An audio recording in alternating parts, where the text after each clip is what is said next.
Welcome to Gen Z Hoops, the Gen Z basketball, coaching, and sports business show.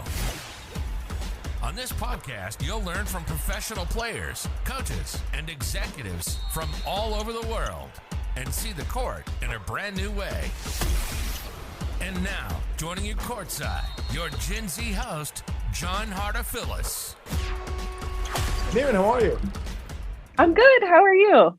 Doing great. Really excited to have you on and talk about, right, obviously your career up to this point, but also, right, the awesome new book you just published. I'm really excited, right, to hear about, right, I mean, what really went behind going into it. I mean, but before that, I mean, we spoke a little bit off air about, right, your passion for writing and how you got into that. I know you have some pretty cool stories about getting into the sports industry, but I mean, how did you, like, maybe start there.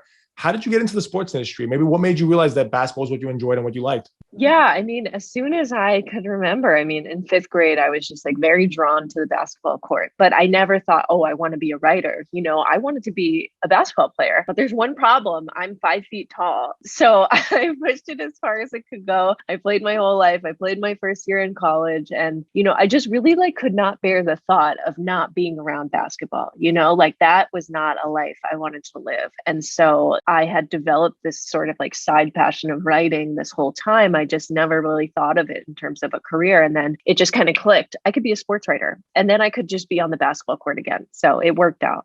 Well, but I think you're still on yourself short because you did play in college a little bit. You were playing for a good amount. I mean, what kind of got you into maybe even just like that, the excitement of like you said, right, getting back to the court originally, eventually as a writer, of just being like hearing shoes squeak. Like, what made you so excited about that?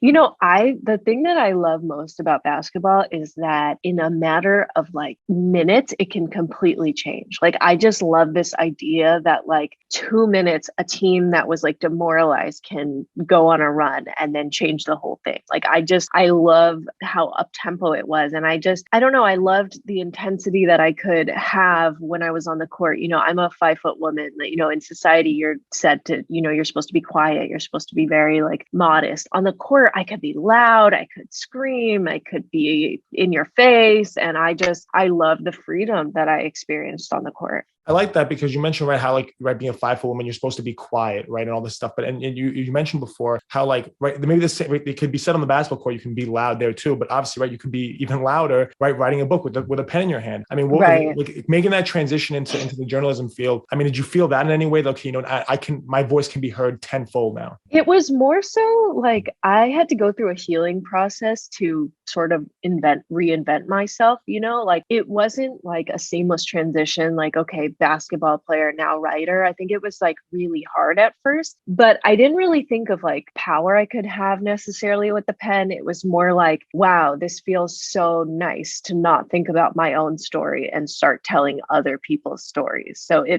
I was like X'd out of the equation almost. It was just like, wow, I just love the ability to tell other people's, you know, hardships and joys.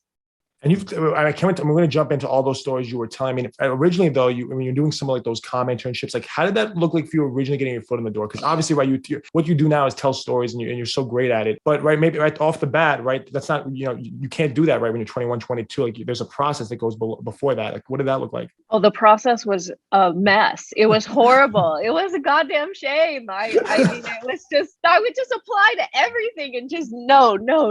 You know, I didn't get the Washington Post internship. I didn't get the New York Times internship. I didn't get the LA Times internship. I didn't get the Lakers internship. I didn't get the Clippers internship. I mean, at one point I was like joking, but I was very serious. I was like, am I cursed? Like, I don't understand. And it was really hard too, because I was coming from a small school. So I ended up transferring to Occidental College, which is a Division III school. And it felt like all the kids from USC, you know, the nearby Division I school, were getting all the opportunities. And I was just like, man, am I ever going to break through? So, you know, I actually did kind of an unconventional path. I just started freelancing for local papers and, you know, taking on assignments that maybe others wouldn't. And even when I did get my first job, the Orange County Register from 2013 to 2017, because I graduated in college in 2013, I was doing like the least desirable work. Like I was writing about little league players and, you know, 4-year-old baseball. I mean, it took a really, really, really, really long time to write about players that, you know, were quote unquote big time.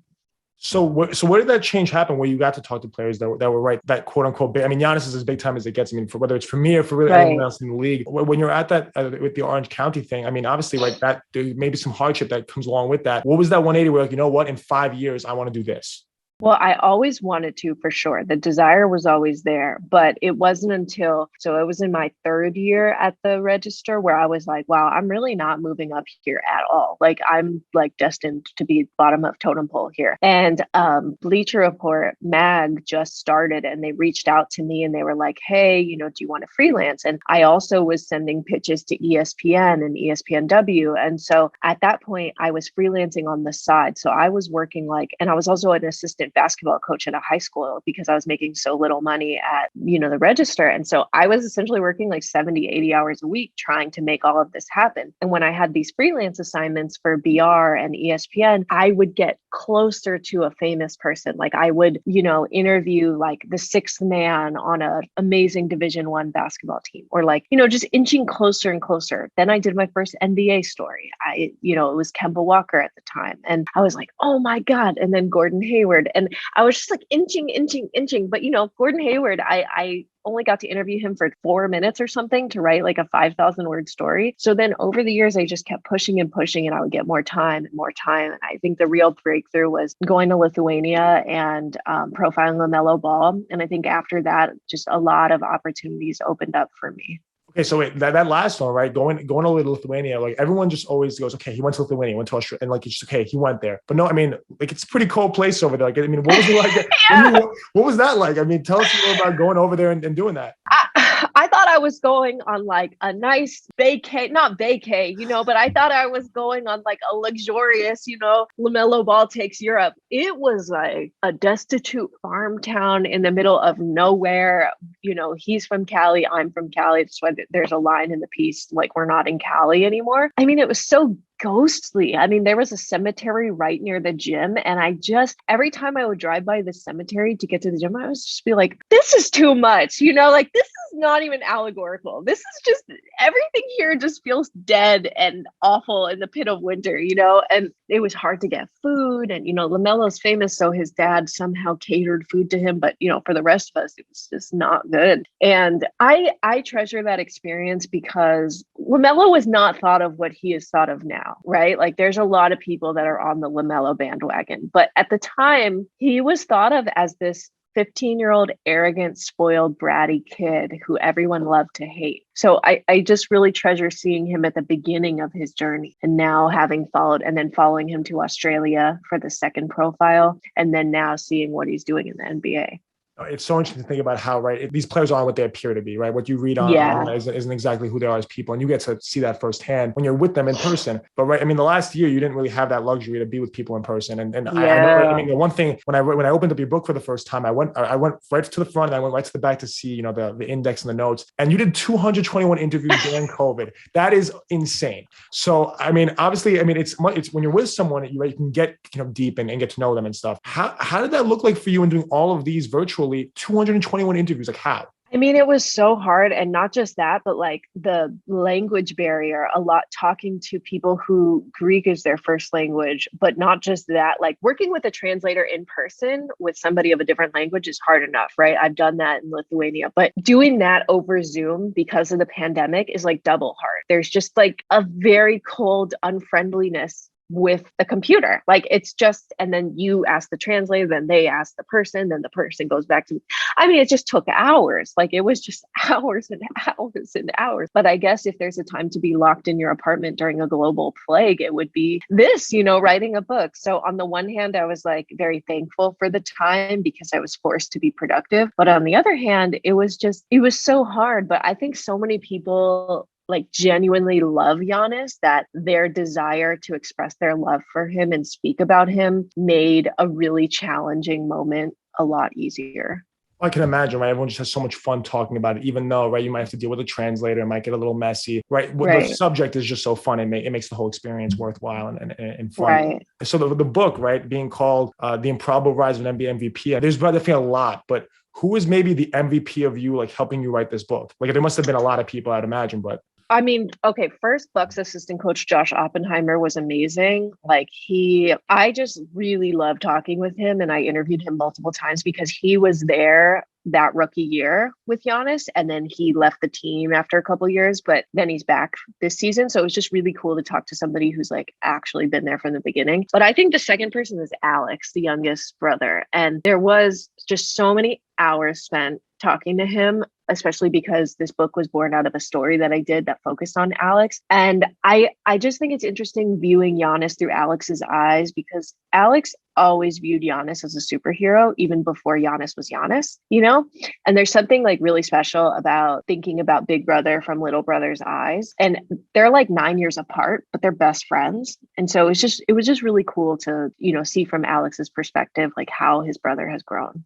That topic of perspective is so interesting. So going into when you met Alex, the way you might have seen him, there's the way Alex sees him, there's the way the world sees him, there's the way his teammate, like there's so many different viewpoints. Like, how did you narrow it down to like, okay, like who is he? How did you kind of find that?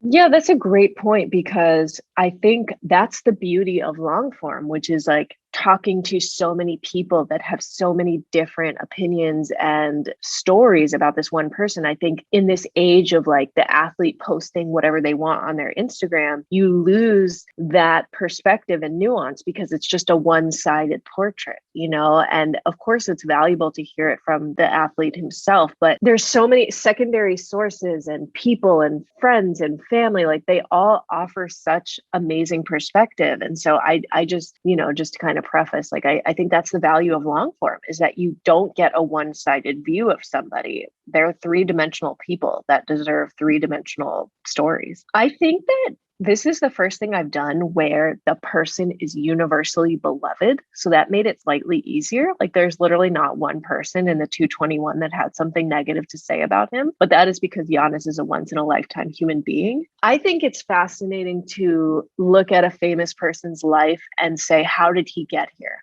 So I think for me, so much was focused on the backstory, and those people helped me craft like, what did a young Giannis look like? Because sometimes the person can remember what he felt like and who he was different than the people that coached him and saw him. So I just think I tried to just give as many perspectives as possible.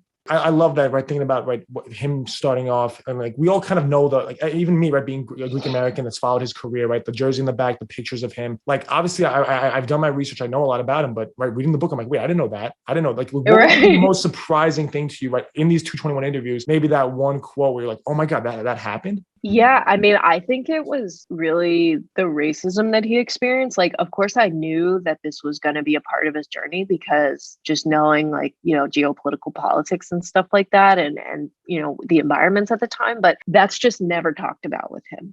Like, it's a very sanitized Disney happy fairy tale version of his story that really glosses over these harsh realities. And I think learning about that game at Tricolour, where fans were saying, "Go home, monkeys," I just, you know, I wasn't surprised, but I was just really taken aback by it.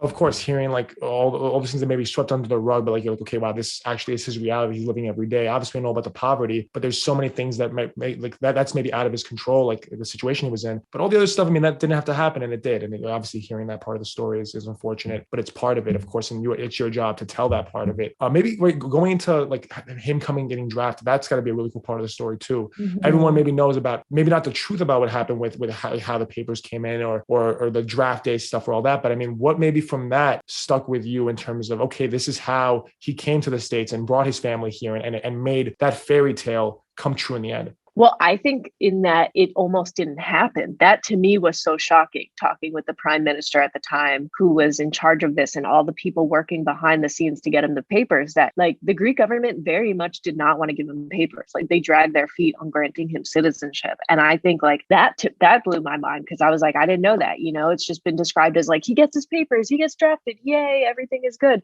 And it's like, no, they almost didn't give it to him, you know, and it was at the last minute. So I was just very fascinated by that, and also fascinated by the number of people that that, vouched for Giannis and like tried to help, for all the people that didn't and were racist, there were so many other people that, did treat him with respect and dignity. But I was also like really intrigued with the whole Atlanta thing. I think like that was so fun to report, the secret meeting in Italy that I reported that hasn't been out there, and just meeting in that basement in Italy, and just the executive that I talked to just, really just crying. Like it was so beautiful. And like, it's hard to know who is really mythologizing this, right? Like nobody knew that Giannis was going to be Giannis. And I think it was my job to like take away the mysticism of what it's become now, because the truth is John Hammond deserves so much credit for drafting Giannis, and Danny Ferry and the Hawks deserve credit for identifying that, yes, he was a serious talent. But the truth is neither of them actually knew how he'd pan out, and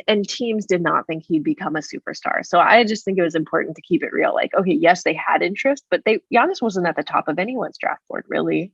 Definitely, and that whole mystery is such a big part of what made him, what still makes him so awesome, right? And this book kind of shed some light on the stuff that used to be a mystery. Maybe more light onto it. I mean, the one thing with the Hawks thing I loved was the whole thing about vegetation being harmed during the draft room process, and like throwing like that's just hilarious. Right. That's right. I'm just picturing it like boom, like I'm so pissed.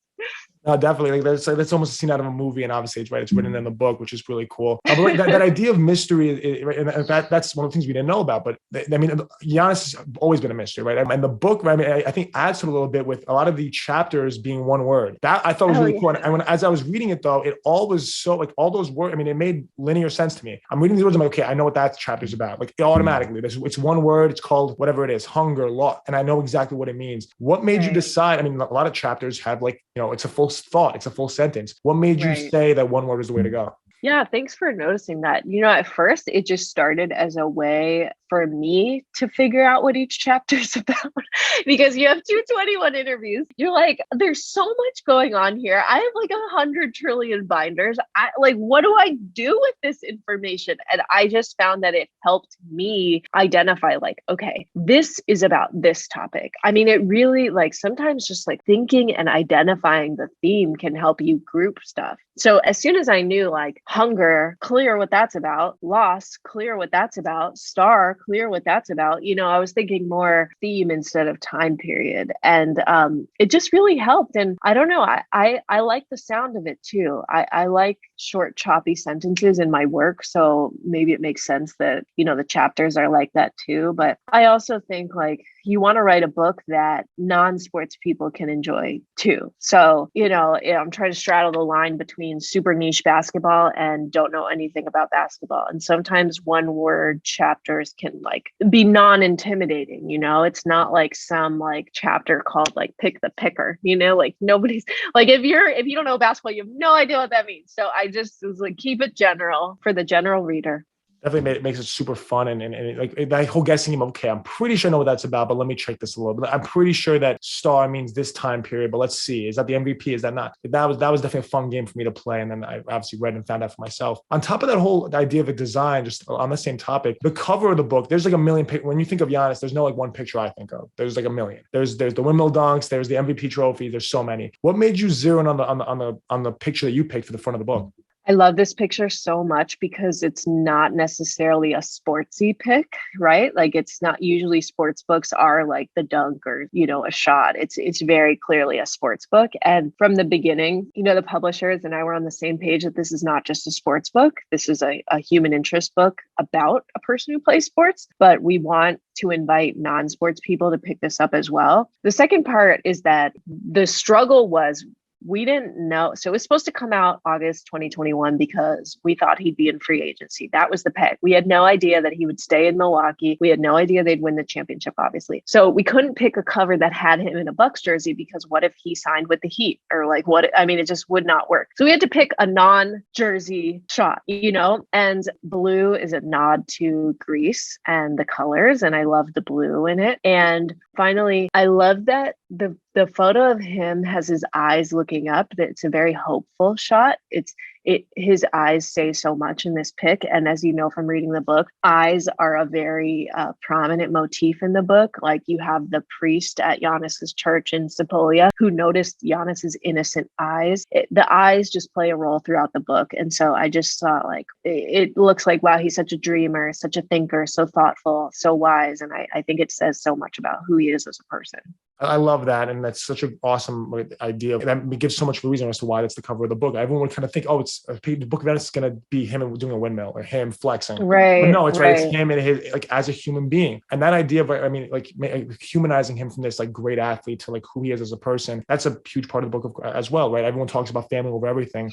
But the book goes a little bit deeper than that into the actual whole thing behind his family. I mean, you obviously knew it going in that was a big part of him. But when it comes to like him ripping up the contract, going to Spain, like all these different situations that prove no matter what, family comes first. Like when did it become apparent to you, like, okay, like this is a whole different level than I thought coming in? Well, when I was interviewing Jared Dudley and he was telling Giannis when Giannis was 21, like, you got to move out of your mom's house. Like, you got to find your own spot. And he's like, no, like, he's just like so insulted, you know, I will never leave my mom.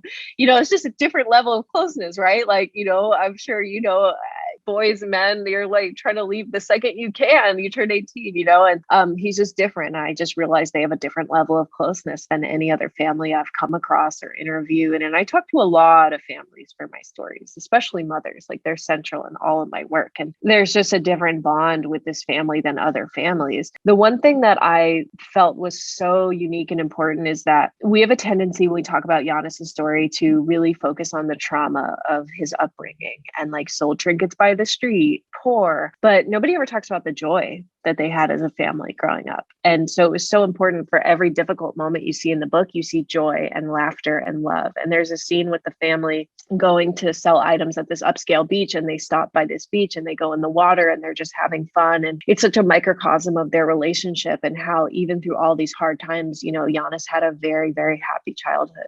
I definitely want to key in on that then, like thinking about the joy of you know, their entire, like their lives going to that point. Because everyone always, right, you always think it's like, it's terrible 24/7. Obviously that wasn't the case. There were obviously some really great moments and they built a family bond over that. I mean, a big part of that, I mean, that's a part of the story to get from Giannis's mom and from his brothers. I mean, you've been working your whole career to build up that credibility to ask those kinds of questions. Both the question you asked, but also, I mean, who you are is what allowed you to get those answers. How important was that? Like having that kind of credibility to get the intricate details as to this whole family dynamic from 20 years ago. Yeah. I mean, it's so important. Like, I think that's one of the reasons why his mom opened up in the interview, because I didn't ask anything about basketball. Like, I literally was just like, I just want to know about like you guys as a family, as people. And I think subjects can tell when you're after something soundbitey or you're really trying to genuinely get to know their story. And, you know, I hate the way sometimes athletes are talked about in just gross ways. You know, people just forget that they're people. And the one thing I always try to do with my work is person first, athlete second. And everything that goes on the court is influenced by everything off the court, and everything off the court influences how you are on the court. And so my hope is to kind of be the story that fuses those elements in somebody's life. And, you know, we started this conversation by talking about me interviewing 4-year-olds and little league and feeling like I'm never moving up. But I swear all those things were in preparation for this. You know, if you would have told me that I graduated college and I would write a book on Giannis, I would just be like, oh my God, and like run to Mexico or something. Like, I would be so afraid, you know, like I can't do this. But you know, 7 years later, the grind of practicing your craft and interviewing people every day and going through these situations that maybe aren't as pressure filled, just like really prepared me. And obviously you definitely got your respect right when the book was released. I mean, your Twitter was just exploding, right? With everyone congratulating you and all the support, which obviously is very well deserved. And thinking about how far you've come from that first moment. The same thing can be said about Giannis, right? All the support he's getting now. I mean, whether it's from the Greek community, from all these fans, as the author of this book and getting, you know, so much love from this book being published, how have you maybe noticed the support that Giannis gets? I mean, we go to all of his games since he was a rookie. We'd be going to all his games with the flags and stuff. How have you noticed like that kind of support, whether it's for yourself, for the book, for him? Like, just everything about him just comes with so much love. Like, how have you kind of realized that? Well, I was so fascinated by the playoffs it was like watching people fall in love with him for the first time. Like people who are not like you, right? You've been falling in love with him. I was really fascinated by the amount of people that are falling in love with him for the first time, you know, like people different than you, like people that saw his quote about ego and humility. And they were just like, wow, this guy is so thoughtful. This guy is so wise. Oh my God. Like, who is this Giannis guy? And it was like so wonderful to watch people fall in love with him for the first time, right? Like we remember this from 2013 to 14 when he's a rookie and he's so lovable and adorable. And it was like happening all over again. And people did not participate in this project because they like me as a writer. Like they participated because they love him. And I've never profiled somebody so beloved, you know? And for me personally, though, people were so nice. Like it was so scary putting out a book, you know, it's my first book, and just the support was just amazing. Like I will never forget it. It was really cool. It's awesome hearing that. And it's funny, like for me, in terms of like, right, falling in love with him for the first time. I've obviously been following his whole career, but I went to game 6 in Milwaukee to sit outside in the district. All my friends thought I was crazy. I didn't tell you this today. All my American friends were like, dude, like, what are you're going to spend money and go for a day just to sit outside the arena? I'm like, yeah, this is history. This is awesome. Thank God they won. It was incredible. Obviously it could not have been more perfect with the whole 50-piece triple. Like everything about it was just awesome. Part of me wishes I could have like been around, like the city at like the next day was just, I mean, like the day I was there, it was just like everywhere you go, everyone's talking about it. Everyone's just, and right. It's about both the basketball part of it, but also him as a person. Everyone loves everything about it. But I mean, right. And thinking all the great feedback you had, did you get any feedback from Giannis? Obviously you interviewed his mom and stuff, but like, did he reach out and say like, oh wow, this was awesome. Like, thank you for telling that story. He hasn't said anything, but I know he's had the book for months. So I know it's been in their hands for a while, but I hope they love it. I really do. Like, you know, when we talked about like the joy amid the trauma, like, I really just hope they, you know, they appreciate that, right? That it wasn't this like, oh, sob story. Like there's so much love and joy in it. So I really hope they love that. Did you send him 50 copies, not 49, 50 copies of the book? You got 50 of them? That's good. That'd be good. You sent them 50, it's a big crate. Maybe right after this call, maybe the order might be placed. Who knows? You might be getting a big UPS. You're onto something. I picked up a piece of confetti off the floor. It's in the frame right behind me. And I told everyone, I don't really want to sell this, but for 50 singles, maybe for 50 exactly, maybe. I don't know. I go for 50,000. Don't count your maybe. The confetti is valuable. I picked up the phone. Like, it was like no one stepped on it. It was like a perfect. It was perfect. But no, I mean, obviously, right. Thinking about there's so much that going in there, with the support with him, or obviously with the book. It's incredible, right? Seeing this all come full circle. You've come a long way in doing this. I mean, I just have to ask, like, you've learned so much in writing this book, but even before this, you mentioned before how like you wouldn't be able to believe it 7 years ago. You'd be writing this book now. So what advice would you give yourself, like, right? I mean, maybe going through some of the trenches early on in your career as a writer to get to work, like how would you maybe help another young woman? Like what's something that you feel is something you wish you could tell someone younger to help them on their path? Like, don't be in such a rush to get to where you want to go. Like the second I graduated, I was like, why can't I be at SI? Why can't I be at ESPN? Why can't I be at Bleacher Report? Why am I not there? Why am I here? And I spent so much time trying to get somewhere that I wasn't as present where I was. And I want people to be ambitious like I was. Like I was so ambitious. There's nothing wrong with that. But sometimes when you want to be somewhere else so badly, you don't see the gift right in front of you. And it is a real gift to cover high school. It's a real gift to start out at a small paper because you're learning who you are as a writer, as a person. And I just wish that I wasn't so in a rush to advance, you know. When you get caught in the trap of always trying to advance, it's like a never ending hamster wheel. And it really, you don't get to enjoy what you're doing as much as you could have. So I would say like center joy and not necessarily ambition. Definitely enjoy the process is a huge part of it. Maybe not the process going on over there in Philly, maybe not that one, but the process going on with going through it. I mean, because like right, you remember those days fondly, right? Of you going through it, right? Even almost just as much as you do, right? The success of now and all the love for the book. It's just as fulfilling having gone through it. So Mirin, I mean, thank you so much for joining the show and sharing this. I mean, this was just I haven't laughed this much in a podcast in a long time. Just talking about going through it all. So thank you so much. I can't wait to see this go live. I can't wait for I mean, there's so much support for the book. I can't wait to see the support for this show. I mean, it kind of just, I think it follows Giannis, it follows you, it follows the book. So this will be a lot of fun. I can't wait to see this go live and hear so much great feedback. Thank you so much for joining the show.